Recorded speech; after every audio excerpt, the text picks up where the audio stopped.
السلام علیکم ورحمۃ اللہ وبرکاتہ نحمده ونصلی علی رسوله الکریم اما بعد فاعوذ باللہ من الشیطان الرجیم بسم اللہ الرحمن الرحیم رب اشرح لی صدری ویسر لی امری واحلل عقدۃ من لسانی یفقهوا قولی.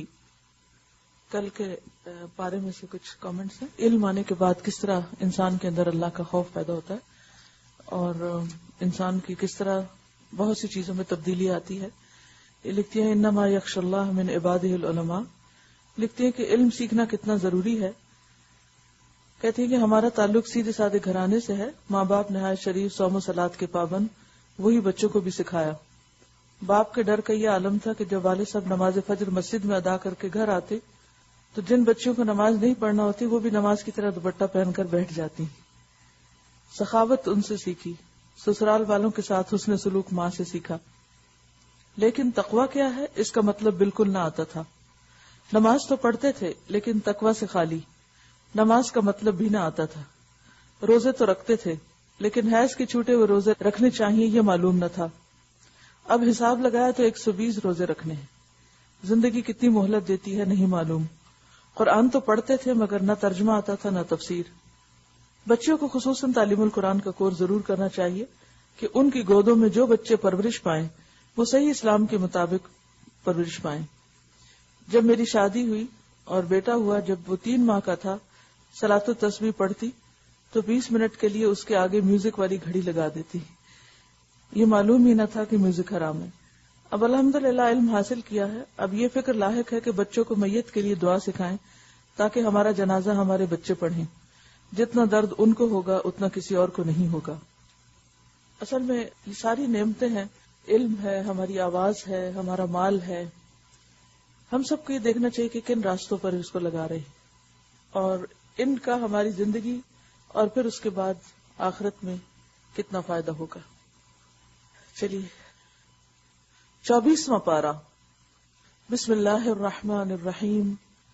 فمن اظلم ممن كذب على الله وكذب بالصدق اذ جاءه اليس في جهنم مثوى للكافرين والذي جاء بالصدق وصدق به اولئك هم المتقون. پھر اس شخص سے بڑا ظالم اور کون ہوگا جس نے اللہ پر جھوٹ باندھا، یعنی جو بات اللہ تعالی نے فرمائی نہیں اسے اللہ کے ساتھ منسوب کیا، خلاف حقیقت بات. اور جب سچائی اس کے سامنے آئی، یعنی حق، توحید کی دعوت، پیغمبر کی بات، تو اسے جھٹلا دیا. کیا ایسے کافروں کے لیے جہنم میں کوئی ٹھکانہ نہیں کہ جو جھوٹ کو پسند کریں اور سچائی کا انکار کریں؟ اس کے برعکس، اور جو شخص سچائی لے کر آیا یعنی پیغمبر اور جنہوں نے اس کو سچ مانا، جیسے صحابہ کرام سب سے پہلے ایمان لانے والے لوگ اور پھر اس کے بعد ان کی پیروی کرنے والے، وہی عذاب سے بچنے والے ہیں. انہیں اپنے رب کے ہاں وہ سب کچھ ملے گا جس کی وہ خواہش کریں گے. تو اس سے یہ پتہ چلتا ہے کہ انسان اگر سچ بولتا ہے اور سچائی کی تصدیق کرتا ہے تو یقیناً یہ چیز انسان کے اندر تقویٰ پیدا کرتی ہے. کیونکہ فرمایا وَصَدَّقَ بِهِ أُولَئِكَ هُمُ الْمُتَّقُونَ. یہ سچ بولنے والے ہی اور سچائی کی تصدیق کرنے والے ہی تقویٰ والے ہیں. ان کی جزا کیا ہے؟ جو وہ چاہیں گے ان کو ملے گا، اور یہی جزا ہوتی ہے محسنین کی.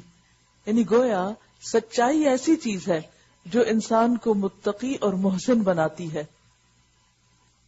اور صرف سچا ہونا ہی نہیں، سچائی کی تصدیق کرنا جب وہ سامنے آ جائے.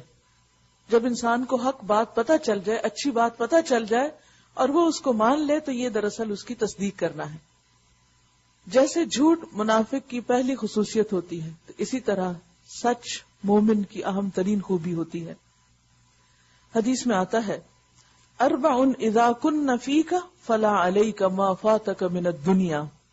4 باتیں اگر تمہارے اندر ہوں تو تمہیں کوئی رنج نہیں ہونا چاہیے، کوئی افسوس نہیں ہونا چاہیے کہ تم سے دنیا میں کیا چلا گیا. کوئی بھی چیز چلی جائے، پیاری سے پیاری چیز چھن جائے تو تمہیں کوئی افسوس نہیں ہونا چاہیے اگر 4 چیزیں تمہارے پاس باقی ہیں.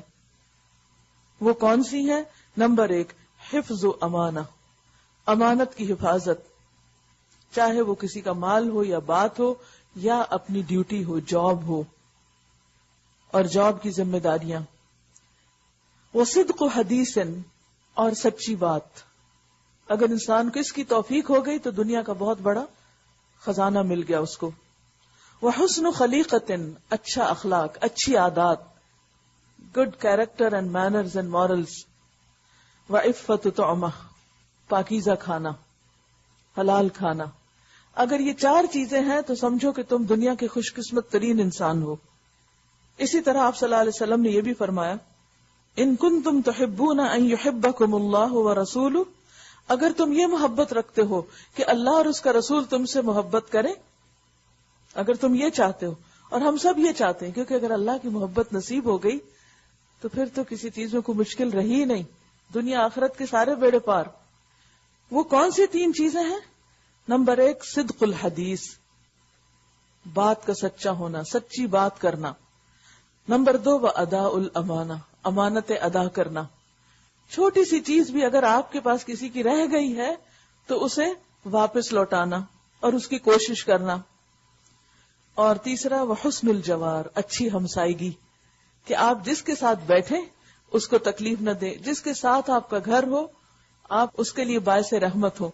یعنی جس کسی کے ساتھ بھی آپ کا میل جول اور تعلق ہو، چاہے وہ ہسبینڈ وائف ہیں، چاہے وہ آپ کے نیبرز ہیں، چاہے آپ کے بچے ہیں یا کولیگز ہیں، جو وقتی طور پر آپ دن کا کچھ حصہ ان کے ساتھ گزارتے، ایک کمرے میں بیٹھ کے کام کرتے ہیں، آپ کے ورک ٹیبل ساتھ ساتھ ہیں، کٹھے ٹریول کرتے ہیں، کہیں پر بھی آپ ساتھ ہیں، تو حسن الجوار، اچھے ہمسائے بن کر رہیں، دوسرے کے لیے اچھے اثرات چھوڑیں.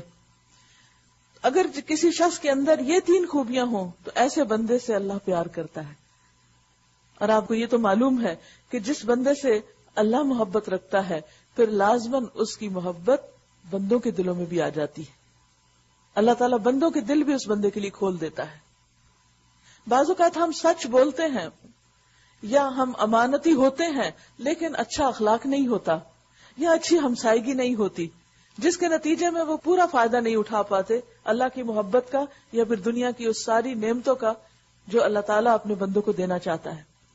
والذی جاء بالصدق وصدق به اولئک هم المتقون لهم ما یشاءون عند ربهم ذلك جزاء المحسنین لیکفر اللہ عنہم اسوأ الذی عملوا ویجزیہم اجرہم بأحسن الذی کانوا یعملون.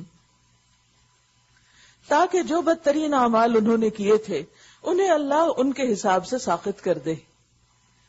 یعنی جس کے اندر سچائی کی تصدیق، سچائی پہ لبیک کہنا، حق کا ساتھ دینا، یہ خوبی آ جائے تو پھر اللہ سبحانہ وتعالیٰ ایسے بندوں کے پچھلے برے اور بدترین اعمال جو ہیں، اسوأ، جتنی بھی بڑی سے بڑی غلطیاں ہو چکی ان کو دور کر دے گا، تاکہ اللہ ان کو ان کے حساب سے ساخط کر دے، ان پر ان کا حساب نہ کرے، مواخذہ نہ کرے، اور جو بہترین اعمال وہ کرتے رہے ان کے لحاظ سے ان کو اجر عطا فرمائے. جس درجے کے اچھے کام ہو اسی درجے کی جزا پھر دے. الیس اللہ بکاف عبدہ، کیا اللہ اپنے بندے کے لیے کافی نہیں ہے؟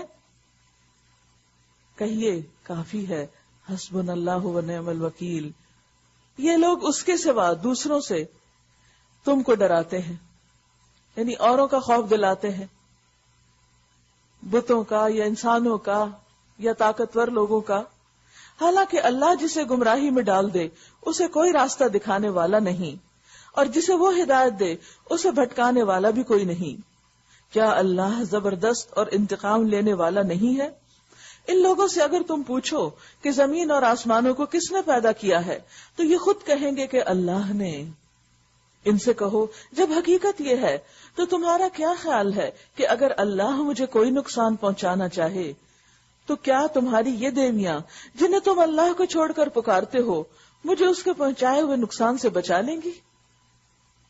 دنیا میں کوئی طاقت ایسی نہیں جو انسان کو اللہ کی طرف سے آئے ہوئے نقصان سے بچا سکے یا کوئی مدد کر سکے.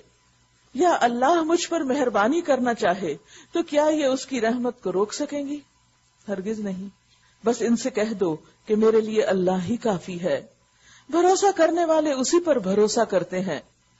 یہ عقیدہ اگر انسان کے دل میں راسخ ہو جائے تو انسان کے لیے نیکی کرنا آسان ہو جائے، کیونکہ نیکی کے راستے میں شیطان بیٹھے ہوئے ہیں اور وہ انسان کو ڈراتے ہیں کہ اگر تم نے یہ اچھا کام کیا تو تمہیں یہاں سے نقصان ہو جائے گا، اور برائی کی طرف بلاتے ہیں اس کو خوشنما بنا کے، اور کیا بتاتے ہیں کہ اگر تم یہ کام کر لو تو تمہیں اتنا دنیا کا فائدہ ہو جائے گا اور یہ تمہیں چیزیں مل جائیں گی۔ لہٰذا انسان کے لیے نیکی کرنا مشکل اور برائی کرنا آسان ہو جاتا ہے۔ پھر اس سے انسان کیسے نکلے؟ اسی وقت نکل سکتا ہے جب انسان کے اندر یہ ایمان پختہ ہو جائے کہ فائدہ اور نقصان صرف اللہ کی طرف سے ہوتا ہے۔ اگر اس کی طرف سے میرے لیے کوئی فائدہ لکھا ہے تو میں مر نہیں سکتا جب تک وہ فائدہ اٹھا نہ لوں، اور کوئی بھی مجھ سے روک نہیں سکتا اس کو۔ لہذا مجھے اللہ کو راضی کرنا ہے، چاہے وقتی طور پہ بظاہر میرا نقصان ہی کیوں نہ ہو رہا ہو، لیکن چونکہ جو اللہ کے لیے نقصان کرتا ہے اللہ اس کے نقصان کو پورا کر دیتا ہے، کمپنسیٹ کر دیتا ہے۔ یہ صرف ٹیسٹ ہوتا ہے، صبر کا امتحان ہوتا ہے، اور سارا پانی جب گزر جاتا ہے تو حالات اچھے ہو جاتے ہیں، موسم پہلے سے خوشگوار ہو جاتا ہے، کیونکہ امتحان ضروری ہوتے ہیں اگلے گریڈ میں جانے کے لیے، درجوں کی بلندی کے لیے۔ اسی لیے اللہ تعالیٰ سب سے زیادہ پیغمبروں کو آزماتا ہے، اور اس کے بعد اس کو جس سے اس سے زیادہ محبت ہوتی۔ پھر انسان کے اوپر دو چیزیں آتی، یا تو امتحان پاس کر کے اللہ کی محبت کے اور قریب ہو جاتا ہے، یا فیل کر کے اور گڑھے میں جا گرتا ہے، بیچ میں نہیں رہ سکتا۔ بعض اوقات ایسا ہوتا ہے نا کہ آپ کو کوئی ایسی بیماری لاحق ہو جاتی کہ آپ کے لیے سرجری لازم ہو جاتی، اب آپ بیچ میں نہیں رہ سکتے، کیونکہ اگر آپ نہیں کراتے تو آپ سخت تکلیف میں، اور اگر کراتے ہیں تو رسک ہے کہ کہیں خرابی نہ ہو جائے، لیکن ساتھ دوسری طرف فائدہ بھی ہو سکتا ہے۔ لیکن انسان بیچ کے عالم میں نہیں رہ سکتا کیونکہ وہ ٹارچر ہے، تو انسان کو کوئی نہ کوئی ڈیسیژن لینا پڑتا ہے، یا اوپر جائے یا نیچے گرے۔ تو اسی طرح جو بھی کوئی تکلیفیں دنیا میں آتی ہیں، آزمائشیں آتی ہیں، تو انسان بیچ میں تو رہ ہی نہیں سکتا، اس کو ایک ڈیسیژن تو لینا ہی ہوتا ہے، یا وہ ڈیسیژن لیتا ہے جس میں اللہ راضی ہوتا ہے، حلال کام، جائز کام، درست کام، یا پھر وہ کرتا ہے جس سے بندے راضی ہوتے ہیں لیکن وہ ہوتا حرام ہے، غلط ہے۔ یہ وقت انسان کے لیے انتہائی کرب اور تکلیف اور پریشانی کا ہوتا ہے۔ ایسے میں انسان کو خالص کر کے اپنے دین کو اللہ سے دعائیں کرنی چاہیے۔ ہر اذان کے بعد دعا قبول ہوتی ہے، روزہ رکھے ہوئے دعا قبول ہوتی ہے، سحری کے وقت دعائیں قبول ہوتی ہیں، اسی طرح رات کے آخری پہر میں اللہ سبحانہ و تعالیٰ پکارتے ہیں اور دعائیں قبول کرتے ہیں۔ اور آج کل کتنے مواقع ہیں کہ ہم اپنے ایسے تمام مسائل کے لیے خوب اللہ کو پکاریں، لیکن کوئی ایسا کام نہ کریں کہ جس سے ہماری آخرت کا نقصان ہو، کیونکہ وہ عذاب پھر انسان کی برداشت سے باہر ہوگا، اس کے لیے بہت مشکل ہو جائے گی۔ تو فرمایا قل حسبی اللہ، کہہ دیجیے اللہ مجھے کافی ہے، علیہ یتوکل المتوکلون، اس پر توکل کرنا چاہیے توکل کرنے والوں کو۔ ان سے صاف کہہ دیجیے کہ اے میری قوم کے لوگوں، تم اپنی جگہ اپنا کام کیے جاؤ، تم اگر میری مخالفت کرتے ہو تو کر لو، میں اپنا کام کرتا رہوں گا۔ اور ہونا بھی یہی چاہیے کہ اگر آپ سیدھے راستے پر ہیں تو اس پر جم جائیے، اور اگر لوگ نہیں بھی ساتھ دیتے تو فکر نہ کیجیے، وہ اپنا کام کریں، آپ اپنا کریں۔ ان قریب تمہیں معلوم ہو جائے گا کہ کس پر رسوا کن عذاب آتا ہے اور کسے وہ سزا ملتی ہے جو کبھی ٹلنے والی نہیں۔ اے نبی صلی اللہ علیہ وسلم، ہم نے سب انسانوں کے لیے یہ کتاب برحق تم پر نازل کر دی۔ تو گویا یہ کتاب کس کے لیے ہے؟ کس کے لیے؟ تمام انسانوں کے لیے، للناس۔ لہذا سب انسانوں کا حق ہے کہ یہ میسج ان تک پہنچے، اور اس کے لیے سب کو مل جل کر کوششیں کرنا ہوں گی۔ اب جو سیدھا راستہ اختیار کرے گا اپنے لیے کرے گا، اور جو بھٹکے گا اس کے بھٹکنے کا وبال اسی پر ہوگا۔ تم ان کے ذمہ دار نہیں ہو، یعنی تمہارا کام نہیں کہ لازماً لوگوں کو سیدھے راستے پہ لے آؤ۔ ہر کوئی عقل رکھتا ہے، اپنے لیے خود فیصلہ کرے، تمہارا کام ہے بس پیغام پہنچانا۔ اللہ یتوفی الانفس حین موتها والتی لم تمت فی منامها، وہ اللہ ہی ہے جو موت کے وقت روحیں قبض کرتا ہے، اور جو ابھی نہیں مرا ہے اس کی روح نیند میں قبض کر لیتا ہے۔ یعنی جب انسان سوتا ہے تو گویا اس کی ایک روح رخصت ہو جاتی ہے، پھر جس پر وہ موت کا فیصلہ نافذ کرتا ہے اسے روک لیتا ہے، یعنی وہ دوبارہ سو کر اٹھتا نہیں، اور دوسروں کی روحیں ایک وقت مقررہ کے لیے واپس بھیج دیتا ہے، پھر ایک دن آتا ہے کہ وہ روحیں بھی نکال لی جاتی ہیں۔ اس میں بڑی نشانیاں ہیں ان لوگوں کے لیے جو غور و فکر کرتے ہیں. یعنی ہمارا سونا اور جاگنا یہ ایسا کام ہے جو ہم ہر روز کرتے ہیں لیکن غور و فکر نہیں کرتے. ہم سمجھتے بس ایک روٹین ہے, چل رہی ہے, اسی طرح نئے نئے دن ملتے جائیں گے اور زندگی آگے بڑھتی جائے گی. نہیں, اس کو ایک سٹاپ لگنے والا ہے. تو اس سے پہلے کہ وہ سٹاپ لگ جائے, جتنا بھی وقت باقی ہے, جتنا بھی ابھی ہمارے پاس ٹائم ہے, اسپیس ہے, ہم اس سے بھرپور فائدہ اٹھا لیں. کیا اس خدا کو چھوڑ کر ان لوگوں نے دوسروں کو شفیع بنا رکھا ہے؟ ان سے کہو کیا وہ شفاعت کریں گے خواہ ان کے اختیار میں کچھ نہ ہو اور وہ سمجھتے بھی نہ ہو. کہو شفاعت ساری کی ساری اللہ کے اختیار میں ہے. اہل عرب بھی اور اس کے علاوہ بہت سی قومیں اور آج مسلمانوں کے اندر بھی ایسے نظریے اور عقائد پائے جاتے ہیں کہ اگر ہم نے اپنے کچھ بزرگوں کو راضی کر لیا, ان کو خوش کر لیا, تو قیامت کے دن وہ بزرگ ہمیں چھڑا دیں گے. اسی لیے ان کے نام کے زندہ ہوتے ہوئے بھی اور مرنے کے بعد بھی نذرانے دیے جاتے ہیں اور ان کے نام کے ختم دیے جاتے ہیں تاکہ ان کی روحیں ہم سے خوش رہیں اور وہ اللہ کے حضور ہم کو چھڑا لے. تو بات یہ ہے کہ جب تک اللہ کا اذن نہ ہو کوئی کسی کے لیے نہ سفارش کر سکتا ہے اور نہ کوئی کسی سفارش کا مالک ہے. اگر اللہ اجازت دے تو سفارش ہوگی اور پھر اللہ اس سفارش کو قبول کرے گا جس کو وہ پسند کرے. سفارش ایسی چیز نہیں کہ جو لوگ اپنے ہاتھ میں لیے پھرتے ہیں اور جب جس کے لیے جی چاہے وہ سٹیمپ لگائے اور ان کو پار کرا دے. یہ نہیں ہو سکتا. آسمانوں اور زمین کی بادشاہی کا وہی مالک ہے, پھر اسی کی طرف تم پلٹائے جانے والے ہو. جب اکیلے اللہ کا ذکر کیا جاتا ہے تو آخرت پر ایمان نہ رکھنے والوں کے دل کڑنے لگتے ہیں کہ کسی اور کا ذکر ہی نہیں, بس اللہ ہی اللہ ہے, صرف اللہ. اور جب اس کے سوا دوسروں کا یعنی ان کے بزرگوں کا, پیروں کا, بڑوں کا ذکر ہوتا ہے تو یکا یک وہ خوشی سے کھل اٹھتے ہیں کہ ہمارے بڑوں کی بات ہو رہی ہے. کہو خدایا آسمانوں اور زمین کے پیدا کرنے والے, حاضر و غائب کے جاننے والے, تو ہی اپنے بندوں کے درمیان اس چیز کا فیصلہ کرے گا جس میں وہ اختلاف کرتے رہے ہیں. یعنی آج دنیا میں لوگ اس معاملے میں بہت اختلاف کرتے ہیں. اگر آپ کسی کو بھی یہ بات سمجھانے کی کوشش کریں تو وہ کئی ایک تعویلیں لے آتے ہیں. تو ان کا فیصلہ کون کرے گا کہ حق پہ کون ہے اور کون نہیں؟ یہ اللہ ہی کرے گا. اگر ان ظالموں کے پاس زمین کی ساری دولت بھی ہو اور اتنی ہی اور بھی, کن ظالموں کے پاس جو اللہ سے بڑھ کر انسانوں کو چاہتے ہیں اور بزرگوں کے زیادہ فدائی ہیں, شیدائی ہیں, یا انسانی لیڈرز کے پیچھے چلتے ہیں اور ان کو خدا مانے ہوئے ایک طرح سے. اگر ان ظالموں کے پاس زمین کی ساری دولت بھی ہو اور اتنی ہی اور بھی, تو یہ روز قیامت کے برے عذاب سے بچنے کے لیے سب کچھ فدیے میں دینے کے لیے تیار ہو جائیں گے. وہاں اللہ کی طرف سے ان کے سامنے وہ کچھ آئے گا جس کا انہوں نے کبھی اندازہ ہی نہیں کیا ہے. یعنی دنیا میں کوئی ایسا عذاب ہے ہی نہیں. بڑے سے بڑی آفت کا آپ امیجن کر لیں, کسی والکینو کے پھٹنے کا, کسی دھوئیں کے اٹھنے کا, کسی اور مصیبت اور بلا کا, یعنی کتنا بھی تکلیف دے کوئی حادثہ دنیا کا آپ سوچ لیں, وہ آخرت کے مقابلے میں کچھ بھی نہیں ہے. وہاں انسان سوچ بھی نہیں سکتا. معلوم یکونوا یحتسبون, جو انسان کے امیجنیشن میں بھی نہیں آ سکتا کہ وہ سزا کتنی سخت ہوگی, کتنی دردناک ہوگی. وہاں اپنی کمائی کے سارے برے نتائج ان پر کھل جائیں گے, ہر برائی سامنے آ جائے گی اور وہی چیز ان پر مسلط ہو جائے گی جس کا یہ مذاق اڑاتے رہے ہیں. دنیا میں انسان اللہ کے کلام کے الٹے معنی کر کے لوگوں کے سامنے ان پہ ہنس سکتا ہے, لیکن قیامت کے دن یہ سب کیا دھرا سامنے آ جائے گا اور انسان کو اپنے کیے کا بھگتنا ہوگا. فَإِذَا مَسَّ الْإِنسَانَ ضُرٌّ دَعَانَا, یہی انسان جب ذرا سی مصیبت اسے چھو جاتی ہے تو ہمیں پکارتا ہے, پھر سارے بزرگ بھول جاتے ہیں. اور جب ہم اسے اپنی طرف سے نعمت دے کر اپھار دیتے ہیں تو کہتا ہے کہ مجھے تو یہ علم کی بنا پہ دیا گیا. اس کو پھر اپنے نالج پہ تکبر اور فخر ہونے لگتا ہے کہ چونکہ میرے پاس علم تھا, سورسز تھے, میں بہت کچھ جانتا تھا اور میں نے گوگل سرچ کیا اور وہاں سے مجھے فلاں سائٹ ملی اور وہاں سے پھر میں نے ان سے کانٹیکٹ کیا. دیکھو نا کہ میں کتنا کچھ جانتا ہوں, زبان سے نہ بھی کہے لیکن اس کا سارا رویہ یہ ظاہر کر رہا ہوتا ہے کہ یہ جو کچھ مجھے ملا ہے یہ دراصل میرا اپنا علم اور اپنی ذہانت اور قابلیت ہے, اور اللہ کو چھوڑ دیتا اور بھول جاتا ہے. جبکہ اللہ کے اذن کے بغیر انسان کوئی بھی چیز ایک قدم سیدھا نہیں اٹھا سکتا.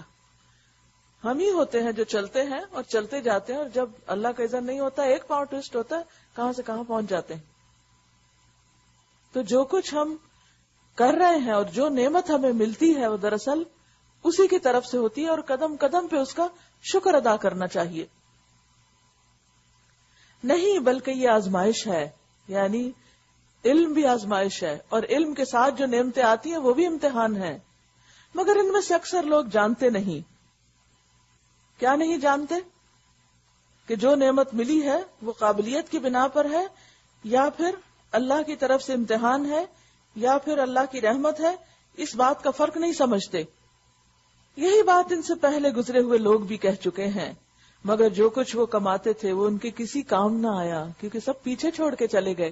اور یہ حقیقت ہے، انسان کتنا بھی مالدار ہو، کتنے بھی اس کے بزنس، جابز، پراپرٹیز ہوں، لیکن جب مرتا ہے تو خالی ہاتھ جاتا ہے، کچھ بھی ساتھ نہیں جاتا. پھر اپنی کمائی کے برے نتائج انہوں نے بھگتے، اور ان لوگوں میں سے بھی جو ظالم ہیں وہ اپنی کمائی کے برے نتائج بھگتیں گے. یہ ہمیں عاجز کرنے والے نہیں ہیں. اور کیا انہیں معلوم نہیں کہ اللہ جس کا چاہتا ہے رزق کشادہ کر دیتا ہے، یعنی زیادہ دے دیتا ہے، اور جس کا چاہتا ہے تنگ کر دیتا ہے. رزق کی تقسیم اللہ کے ہاتھ میں ہے، اور یہ بھی امتحان ہے، انسان کے لیے آزمائش ہے. اس میں نشانیاں ہیں ان لوگوں کے لیے جو ایمان لاتے ہیں. قُلْ يَا عِبَادِيَ الَّذِينَ أَسْرَفُوا عَلَىٰ أَنفُسِهِمْ لَا تَقْنَطُوا مِن رَحْمَةِ اللَّهِ. اے نبی کہہ دیجئے کہ اے میرے بندو، انہیں سنا دیجئے کہ اے میرے بندو جنہوں نے اپنی جانوں پر زیادتی کی ہے، اللہ کی رحمت سے مایوس نہ ہو جاؤ. جتنے بھی پچھلے گناہ ہیں ان کی معافی ہو سکتی ہے، اللہ کی رحمت سے مایوس نہ ہو. ان اللہ یغفر الذنوب جمیعا، یقیناً اللہ سارے گناہ معاف کر دیتا ہے، وہ تو غفور الرحیم ہے. یعنی جب کوئی شخص سچے دل سے توبہ کرتا ہے اور اپنے گناہوں پہ ڈرتا ہے اور پھر اپنی اصلاح کر لیتا ہے تو پچھلے گناہ معاف ہو جاتے ہیں. حدیث میں آتا ہے کہ نبی صلی اللہ علیہ وسلم اپنے صحابہ کے پاس آئے اور وہ ہنس رہے تھے، باتیں کر رہے تھے، کوئی گپ شپ ہو رہی تھی. تو آپ نے فرمایا، قسم اس ذات کی جس کے ہاتھ میں میری جان ہے، اگر تم وہ جانتے جو میں جانتا ہوں تو تم ہنستے کم اور روتے زیادہ. کیونکہ ہنسنا جب وہ غفلت کی علامت بھی ہوتی، تو انسان کو ایک حد کے اندر ہی ہنسنا چاہیے. تو وہ ہنسے جا رہے تھے، تو آپ نے فرمایا کہ اگر تمہیں پتہ چلے کہ تمہارے ساتھ ہونے والا کیا ہے تو تم رو زیادہ. پھر آپ چلے گئے یہ کہہ کے، اور لوگ رونے لگے. اللہ نے آپ کی طرف وحی کی کہ اے محمد صلی اللہ علیہ وسلم، تم نے میرے بندوں کو مایوس کیوں کیا؟ نبی صلی اللہ علیہ وسلم واپس آئے اور فرمایا، خوش ہو جاؤ اور سیدھے رہو اور قریب ہو جاؤ. یعنی اللہ کی رحمت قریب ہے، بات یہ ہے کہ تم سیدھے رہو، یعنی اعتدال میں رہنا مراد ہے. نہ تو انسان ہنس ہنس کے ایسا غافل ہو کہ بالکل ہی اللہ کا ذکر بھول جائے، اور نہ ہی انسان اپنے اوپر اتنی سنجیدگی طاری کر دے کہ ہر وقت روتا ہی نظر آئے لوگوں کو. کیا ہو؟ اعتدال.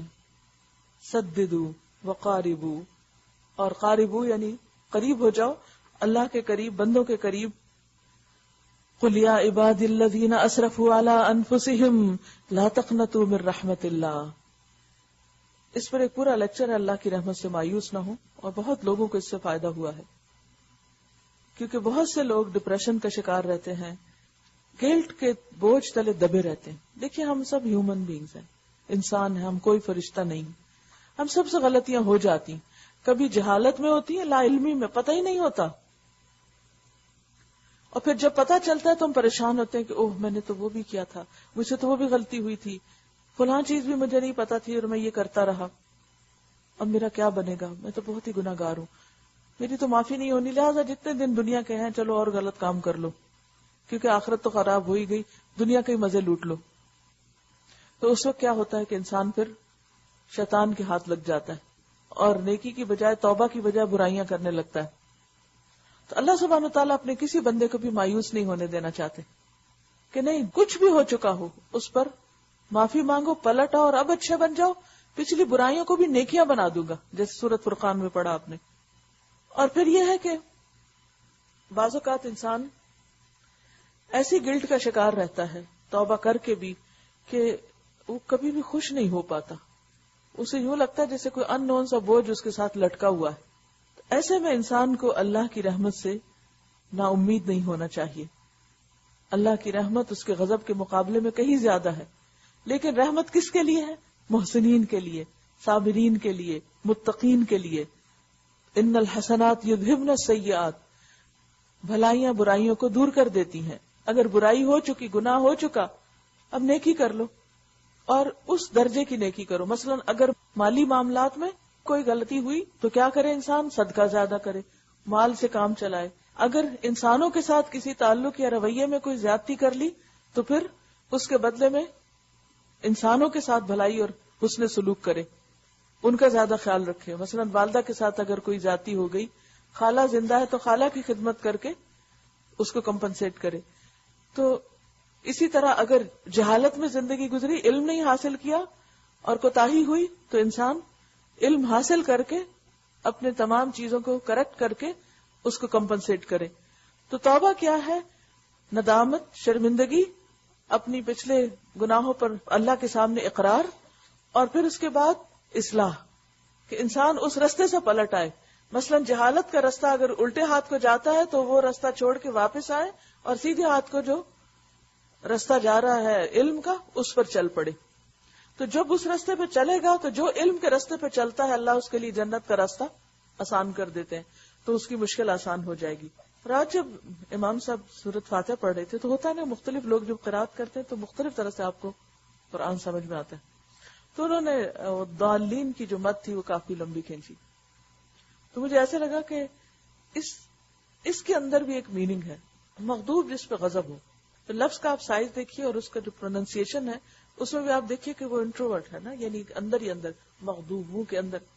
تو جس کے اوپر غضب ہوتا ہے وہ اسی جگہ دیر اینڈ دین. لیکن ضالین کیا ہے؟ ضالین، وہ دور جا رہے ہیں. تو مجھے یوں لگا کہ جیسے وہ جتنی دیر وہ لمبا کرتے رہے اتنی دیر میں وہ بھٹکے ہوئے راستے کو امیجن کرتی رہی کہ دور انسان چلا جاتا ہے. کس سے دور؟ حق سے، ہدایت سے، علم سے، روشنی سے، نیک مجلس سے، نیک کمپنی سے. تو جتنا جتنا وہ دور جاتا ہے اتنا اتنا اتنا بھٹکتا جاتا ہے. لہذا کیا ضروری ہے کہ انسان واپس پلٹے، لوٹ آئے اور اللہ کی نعمتوں میں آئے، رحمتوں میں آئے. لا تقنطوا من رحمت اللہ، واپس آ جاؤ، گناہ چھوڑ دو، اللہ کی رحمتیں تمہارے لیے عام ہیں. ان اللہ یغفر الذنوب جميعا، بے شک اللہ سارے گناہ معاف کر دیتا ہے، اس کے لیے کچھ بھی مشکل نہیں. وہ تو غفور الرحیم ہے. پلٹ آؤ اپنے رب کی طرف، واپس آ جاؤ، اپنے رب کی طرف آ جاؤ اور مطیع بن جاؤ اس سے قبل کہ تم پر عذاب آ جائے، اس سے قبل کہ تم پکڑ میں آ جاؤ اور پھر کہیں سے تمہیں مدد نہ مل سکے. کہیں ایسا نہ ہو کہ ایسی جگہ اٹک جاؤ، پھنس جاؤ کہ تمہاری مدد کو کوئی انسان بھی نہ آ سکے. اور پیروی اختیار کر لو. یعنی توبہ میں اور کیا شامل ہے؟ سب سے پہلے تو مایوسی چھوڑو، پھر کیا ہے اللہ کی طرف پلٹو، پھر کیا ہے فرما بردار بن جاؤ، پھر کیا ہے واتبعوا، پیروکار بن جاؤ. کس چیز کے؟ احسن ما انزل الیکم من ربکم، اس بہترین چیز کے جو تمہاری طرف تمہارے رب کی طرف سے نازل ہوئی ہے. یعنی اس کتاب کی پیروی کرو، اللہ کے احکام کو مانو. من قبل ان یأتیکم العذاب بغتۃ وانتم لا تشعرون، اس سے پہلے کہ تم پر اچانک عذاب آ جائے اور تم شعور بھی نہ رکھتے ہو. کہیں ایسا نہ ہو کہ بعد میں کوئی شخص کہے ان تقول نفس یا حسرتا علی ما فرطت فی جنب اللہ وان کنت لمن الساخرین، افسوس میری اس کمی کوتاہی پر جو میں اللہ کی جناب میں کرتا رہا، بلکہ میں تو الٹا مذاق اڑانے والوں میں شامل تھا.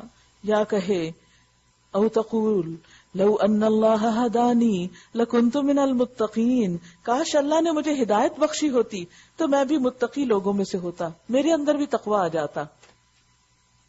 کہیں کل قیامت کے دن تمہارے اندر یہ حسرتیں نہ آئیں، یہ ریگریٹس نہ ہوں. کتنا صاف اور کھلا میسج ہے کہ انسان غلط رستے کو چھوڑ کے صحیح پر آ کے اللہ کی اطاعت فرما برداری کر کے اپنی اصلاح کر لے اور بہترین چیز جو اللہ نے قرآن کی شکل میں نازل کی اس کے ساتھ چمٹ جائے اور اس کی پیروی کرنے لگے. حدیث میں آتا ہے کہ ہر جہنمی کو قبر میں اس کا ٹھکانہ جو جنت کا تھا وہ دکھایا جاتا ہے. یعنی جو جہنم میں جانے والا ہے اس کو جنت کی وہ جگہ دکھائی جاتی ہے کہ یہ تمہاری تھی، اگر تم اچھے کام کرتے تو تم نے یہاں آنا تھا. اس وقت اس کے اندر سخت حسرت آتی، وہ کہتا ہے کاش اللہ مجھے ہدایت دے دیتا، کاش مجھے صحیح راستہ پتا چل جاتا. تو یہ بات اس کے لیے حسرت کے باعث بن جاتی. یہ جو اس آیت میں جیسے آیا نا، اس وقت انسان کہے گا کاش جو میں نے اللہ کی جناب میں کوتاہی کی میں وہ نہ کرتا اور مجھ کو ہدایت مل جاتی. اور جنتی کو قبر میں جہنم کا ٹھکانہ دکھایا جاتا ہے کہ دیکھو اگر تم غلط کام کرتے تو یہاں آتے تم. دونوں جگہ دکھائی جاتی ہیں. تو وہ کہتا ہے اگر اللہ مجھے ہدایت نہ دیتا تو کیا ہوتا، میرا کیا بنتا. تو یہ بات اس کے لیے شکر کا باعث بن جاتی ہے. پھر نبی صلی اللہ علیہ وسلم نے یہی آیت پڑھی، ان تقول نفس یا حسرتا علی ما فرطت فی جنب اللہ وان کنت لمن الساخرین. میں تو بس دین کا مذاق اڑانے والوں میں ہی رہا. کتنا کامن ہے یہ. بجائے اس کے کہ لوگ اللہ کی بات سنیں، سنجیدگی سے لیں، اس کو سمجھیں، اس کو اپنی زندگی کا لائحہ عمل بنائیں، عموماً کیا ہوتا ہے، یا تو دین والوں کا مذاق اڑانے لگتے ہیں، یا نمازوں کا مذاق، یا اور حجاب کا مذاق، یا داڑھی کا، یا کچھ اور دینی شاعر کا، جو چند چیزیں نظر آتی ہیں، کیونکہ دلوں میں تو کوئی کسی کی جھانک کے دیکھ نہیں سکتا. تو یہ جو رویہ ہے کہ خود نہ عمل کرنا اور جو کر رہے ہیں ان کا بھی مذاق اڑانا، یہ انسان کے لیے قیامت کے دن انتہائی افسوس اور حسرت کا سبب ہوگا. او تقول حین تر العذاب، یا عذاب دیکھ کر کہے گا کاش مجھے ایک اور موقع مل جائے اور میں بھی نیک عمل کرنے والوں میں شامل ہو جاؤں. کاش مجھے ایک دفعہ چانس ملے. اس وقت اسے یہ جواب ملے کہ کیوں نہیں، میری آیات تیرے پاس آ چکی تھی، آئی ہوئی تھی، آیات موجود تھی. فکذبت بہا، تو نے ان کو جھٹلا دیا. مانا ہی نہیں، واستکبرتا، تو نے تکبر کیا، اپنے آپ کو بڑی چیز سمجھا کہ میں تو اتنی ڈگریاں رکھتا ہوں، اتنا پڑھا لکھا ہوں، اتنا ذہین، اتنا سمجھدار ہوں، اب یہ قرآن پڑھوں گا، 1400 سال پہلے کی کتاب پڑھوں گا. اب تو اتنی لیٹسٹ انفارمیشن ہر دم انسان کو ملتی ہے، نئی نئی چیزیں پڑھنی چاہیے، پرانی چیزیں پڑھنے کا کیا فائدہ. بہت سے لوگ اس طرح کی بھی آرگومنٹ کرتے ہیں. بعض لوگ قرآن کی تفسیر سن کر، قرآن کے اوپر لیکچر سن کے کہتے ہیں یہ تو کوئی چیز نہیں، 5ویں جماعت کی اسلامیات ہے. تو بات یہ ہے کہ ہم کس معیار پہ اس کتاب کو پرکھتے ہیں یا اس کے پڑھنے پڑھانے کو.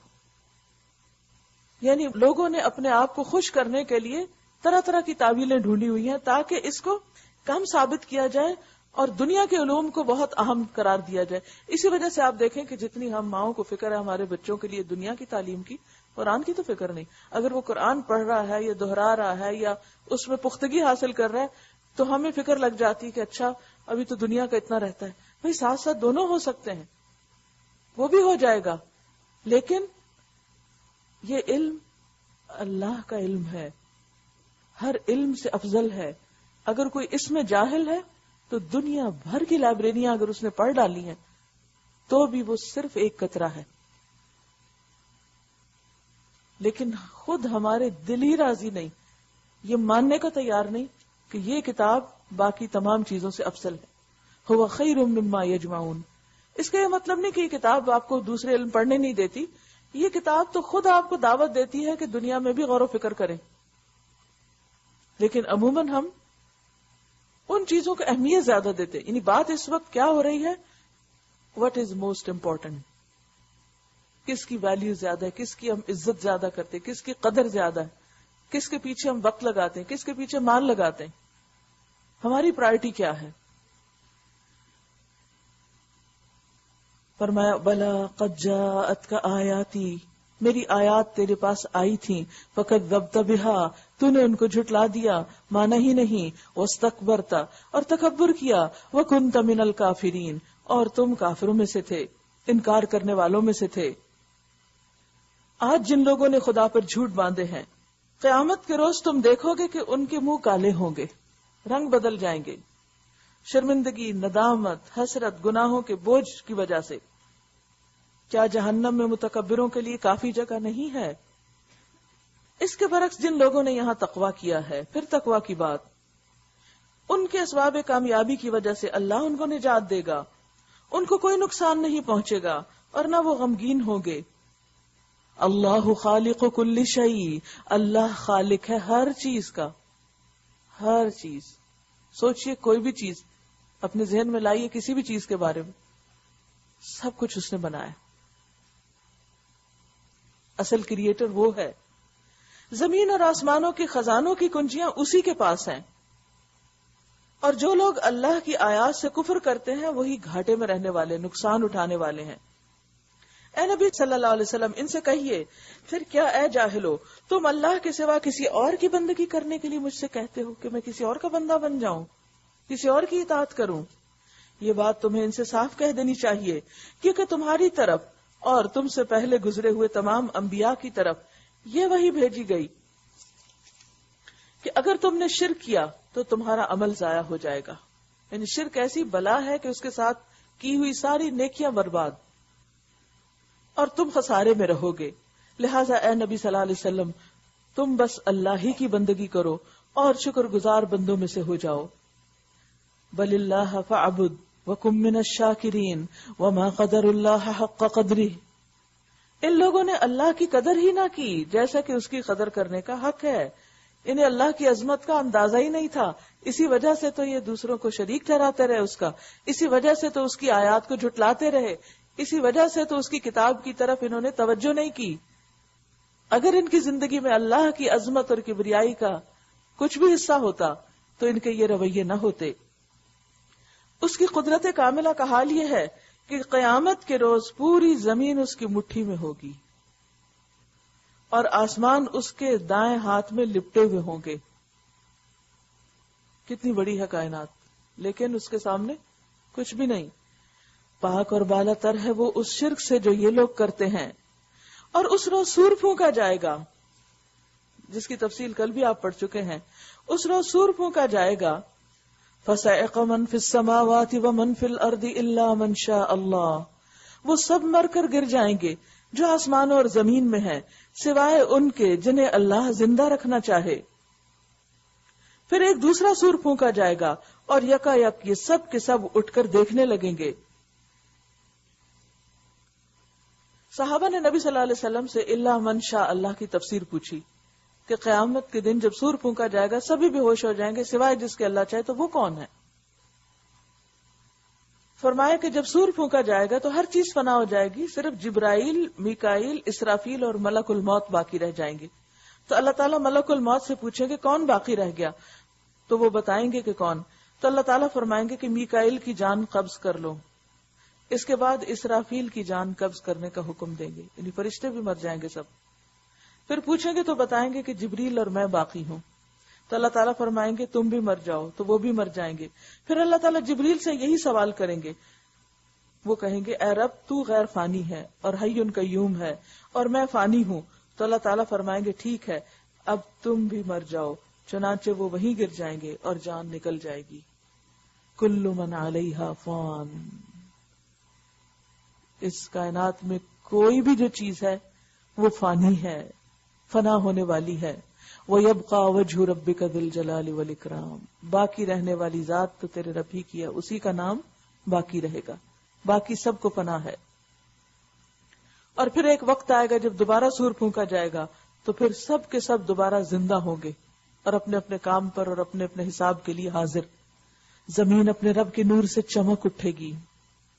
کہتے ہیں کہ زمین ایک گول روٹی کی طرح بالکل سفید، صاف، شفاف اور چمکنے لگے گی، کیونکہ چمکتی چیز پر اسکرین کے اوپر اگر کوئی بھی چیز رکھی جائے، جیسے آپ کی کمپیوٹر کی اسکرین ہوتی ہے تو وہ روشن ہوتی ہے، چمکدار ہوتی ہے، تو کچھ بھی آپ لکھیں، ایک ڈاٹ بھی ڈالیں تو ڈاٹ بھی آپ کو نظر آتا ہے۔ بالکل اسی طرح زمین بھی جو ہے وہ ایک بالکل سفید پلیٹ کی طرح یا میدے کی روٹی کی طرح ہو جائے گی اور اپنے رب کے نور سے چمک اٹھے گی، اور اس میں بس اتنی جگہ ہوگی جس میں سارے انسان کھڑے ہو سکے اور سب سامنے ہوں گے، کوئی ادھر ادھر چھپ نہیں سکے گا، بھاگ نہیں سکے گا، وہاں سے کہیں اور جا نہیں سکے گا۔ کتاب اعمال لا کر رکھ دی جائے گی، اعمال نامہ بھی لے آیا جائے گا، انبیاء اور تمام گواہ حاضر کر دیے جائیں گے، کیونکہ اب حساب شروع ہونا ہے۔ لوگوں کے درمیان ٹھیک ٹھیک حق کے ساتھ فیصلہ کر دیا جائے گا اور ان پر کوئی ظلم نہ ہوگا، اور ہر شخص کو جو کچھ بھی اس نے عمل کیا تھا اس کا پورا پورا بدلہ دے دیا جائے گا۔ لوگ جو کچھ بھی کرتے ہیں اللہ اس کو خوب جانتا ہے۔ کیا یہ باتیں سچ ہے؟ کیا ایسا ہونے والا ہے؟ کیا واقعی زمین اپنے رب کے نور سے چمک اٹھے گی؟ کیا کتاب اعمال لائی جائے گی؟ کیا انبیاء اور گواہ حاضر ہوں گے؟ کیا لوگوں کے درمیان ٹھیک ٹھیک حق کے ساتھ فیصلہ ہوگا؟ کیا ہر شخص کو اس نے جو کچھ بھی کیا تھا اس کے عمل کا پورا بدلہ مل کر رہے گا. یہ سب سچ ہے. ذالک الکتاب لا ریب فیہ، یہ وہ کتاب ہے جس میں کوئی شک نہیں، یہ حق ہے، سچ ہے. ہمارے ایمان اور یقین میں کمی ہے، ہم اتنا کلیئرلی ان سب چیزوں کو مانتے نہیں، اس لیے گڑبڑ کیے رکھتے ہیں، اور پھر ویک قسم کے خیالات ہیں. اللہ غفور الرحیم ہے، معاف کر دے گا، اور شاید ہمیں بے حساب بھی پار کر دے، اس لیے اتنی فکر کی ضرورت نہیں. ٹھیک ہے، اس کی رحمت اپنی جگہ ہے، وہ بخشش بھی فرمائے گا، لیکن یہ دن تو اس طرح دیکھنا ہوگا نا. اس میدان میں تو حاضری ہوگی ہی، یہاں سے گزرے بغیر تو آپ آگے جا ہی نہیں سکتے. مثلا آپ چاہیں کہ یہاں سے پاکستان چلے جائیں اور کہیں نہیں میں جہاز پہ نہیں میں بیٹھ سکتی، بس کوئی طریقہ بتائیں کہ میں جہاز کے بیٹھے بغیر، سفر کیے بغیر وہاں پہنچ جاؤں. کیا پہنچ جائیں گے؟ کوئی طریقہ نہیں. آپ کو پلین پہ یا شپ پر یا گاڑی میں بیٹھنا ہی پڑے گا، تب اگلی منزل آئے گی. تو دنیا اور جنت کے بیچ میں یہ سارے مرحلے گزریں گے تو آپ آخر میں پہنچیں گے. یہ دیکھنا ہوگا، یہ دن آئے گا، اس میں حاضری لازم ہے، کوئی ایبسنٹ نہیں ہو سکے گا. دنیا میں تو جب ہمارا دل چاہے کوئی نہ کوئی بہانہ کر کے کام سے چھٹی کر بیٹھتے ہیں، وہاں تو نہیں کر سکیں گے، وہاں تو حاضری لازم ہے. کئی لوگوں کو فوبیا ہوتا ہے نا، یعنی کہ جہاز میں نہیں بیٹھ سکتے، بند کمرے میں نہیں بیٹھ سکتے، تو وہ اوائڈ کرتے ہیں، بائی روڈ ٹریول کر لیتے ہیں، جاتے ہی نہیں، سفر ہی کم کرتے ہیں. لیکن اس سفر سے تو کوئی بھی چھوٹ نہیں سکتا. اور پھر یہ کہ تنہا بھی ہوں گے، نہ کوئی بہن بھائی پوچھے گا، نہ میاں کام آئے گا، نہ بچے ہاتھ پکڑیں گے، کچھ بھی تو نہیں. ہر ایک کو اپنا رونا پڑا ہوا ہوگا. جب ایسا دن ہے وہ، اور اتنی بے وفائی کہ سارے ساتھ چھوڑ جائیں، تو آج دنیا میں دوسروں کی خاطر ہم غلط کام کریں؟ وائے وسیق الذین کفروا الی جہنم زمرا. اور اس فیصلے کے بعد وہ لوگ جنہوں نے کفر کیا تھا جہنم کی طرف گروہ در گروہ ہانکے جائیں گے، گروپس کی شکل میں پش کیے جائیں گے جہنم کی طرف. یہ بالکل ایسے ہی مجھے منظر نظر آتا ہے جیسے کبھی آپ نے بھیڑ بکریاں دیکھی ہوں گی کہ ان کو ڈنڈے مار کر گروپ کی شکل میں جس طرف لے جانا چاہے وہ چرواہا لے جاتا ہے. تو یہ بھی گروپس کی شکل میں زمرہ، یہاں تک کہ جب وہ وہاں پہنچیں گے جہنم کے کنارے تو اس کے دروازے کھول دیے جائیں گے، اور اس کے کارندے ان سے کہیں گے کیا تمہارے پاس تمہارے اپنے لوگوں میں سے ایسے رسول نہیں آئے تھے جنہوں نے تم کو تمہارے رب کی آیات سنائی ہوتی؟ یعنی جہنم کے جو وہاں پر کارندے کھڑے ہوں گے، جو آن ڈیوٹی آفیسرز ہوں گے، وہ جب دیکھیں گے اتنی فوج کی فوج جہنم کی طرف آ رہی ہے تو وہ ان سے پوچھیں گے کہ کہاں رہے تمہیں کسی نے نہیں بتایا تھا کہ یہ جہنم کا گڑھا بھی ہے، اور تمہیں اس بات سے ڈرایا ہو کہ ایک وقت تمہیں یہ دن بھی دیکھنا ہوگا، کسی نے نہیں بتایا تھا؟ وہ جواب دیں گے ہاں آئے تھے، مگر عذاب کا فیصلہ کافروں پر چپک گیا. کہا جائے گا داخل ہو جاؤ جہنم کے دروازوں میں، یہاں اب تمہیں ہمیشہ رہنا ہے، بڑا ہی برا ٹھکانہ ہے متکبروں کے لیے، کہ جو اپنے آپ کو بڑی چیز سمجھتے اور یہ سمجھتے کہ یہ سب کچھ ہمارے لیے نہیں. اور جو لوگ اپنے رب کی نافرمانی سے پرہیز کرتے تھے، وَسِيقَ الَّذِينَ اتَّقَوْا رَبَّهُمْ، تقوی اختیار کرنے والے، ان کو بھی گروہ در گروہ جنت کی طرف لے جایا جائے گا. إِلَى الْجَنَّةِ زُمَرًا، یہاں تک کہ جب وہ وہاں پہنچیں گے اور اس کے دروازے پہلے ہی کھولے جا چکے ہوں گے تو اس کے منتظمین ان سے کہیں گے سلام ہو تم پر، بہت اچھے رہے، طبتم فادخلوها خالدین، اب داخل ہو جاؤ یہاں ہمیشہ کے لیے. وقالوا الحمد للہ الذی صدقنا وعدہ، وہ کہیں گے شکر اس خدا کا جس نے ہمارے ساتھ اپنا وعدہ سچ کر دکھایا اور ہم کو زمین کا وارث بنا دیا. اب ہم جنت میں جہاں چاہیں اپنی جگہ بنا سکتے ہیں، کوئی روک ٹوک نہیں، کوئی پابندیاں نہیں. وہ دنیا کا قید خانہ تو چھوڑ آئے پیچھے، جہاں ہر کام کی ایک قید تھی، کتنی لمٹس تھی، کتنی ریسٹرکشنز تھی، بہت کچھ کرنے کو دل چاہتا تھا لیکن نہیں کر پاتے تھے. آج جنت میں جو چاہیں گے وہ ملے گا. بس بہترین اجر ہے عمل کرنے والوں کے لیے. کس کے لیے؟ عمل کرنے والوں کے لیے. فنعم اجر العاملین. جنت کا سودا بڑا مہنگا ہے، اس کے لیے کام کرنے کی ضرورت ہے، اور خالص نیت کے ساتھ صرف اللہ کے لیے